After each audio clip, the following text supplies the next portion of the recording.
جب دل سے تقوی اٹھ جائے تو ہر قسم کی روحانی بیماری پیدا ہو جاتی ہے۔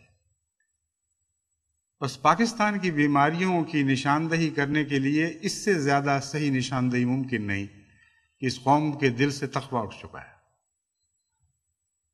جس طرح پرندہ گھونسلے کو ہمیشہ کے لیے خیر بات کہہ دیتا ہے، اسی طرح یوں معلوم ہوتا ہے کہ تقوی نے اس قوم کے دلوں کو خیر بات کہہ دیا ہے۔ اور اس کی سب سے بڑی اور بنیادی وجہ وہاں کا منحوس مولوی ہے۔ ملا نے اسلام کے نام پر وہ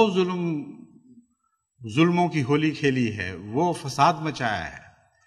اس طرح قوم کے دل پھاڑے ہیں، اس طرح نفرتوں کی تعلیم دی ہے، اور اس بات سے قطع نظر کہ اسلامی اعمال اور اسلامی اخلاق کا کیا ہو رہا ہے، اپنی حکومت کے حصول کی خاطر، اپنی بڑائی کی خاطر، نام نہاد اسلامی شریعت کے نفاذ کے لیے وہ ایک لمبے عرصے سے کوشش کرتے چلے آ رہے ہیں،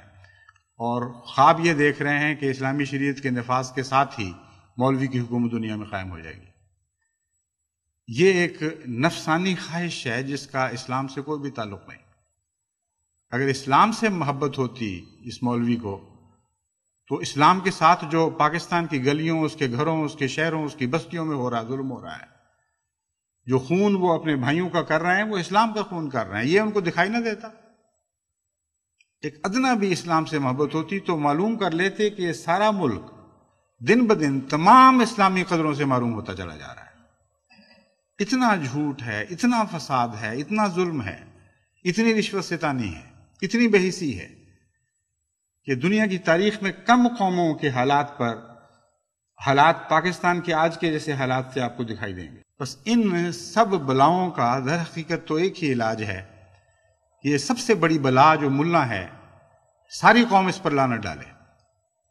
اور دعائیں کرے اور گڑ گڑائے کہ اے خدا ہمیں اس لعنت سے نجات بخش، کیونکہ جب تک یہ لعنت ملک پر سوار ہے، کبھی بھی اس ملک کی کوئی بھلائی، ملک کے لیے کوئی نجات کی راہ نہیں نکل سکتی۔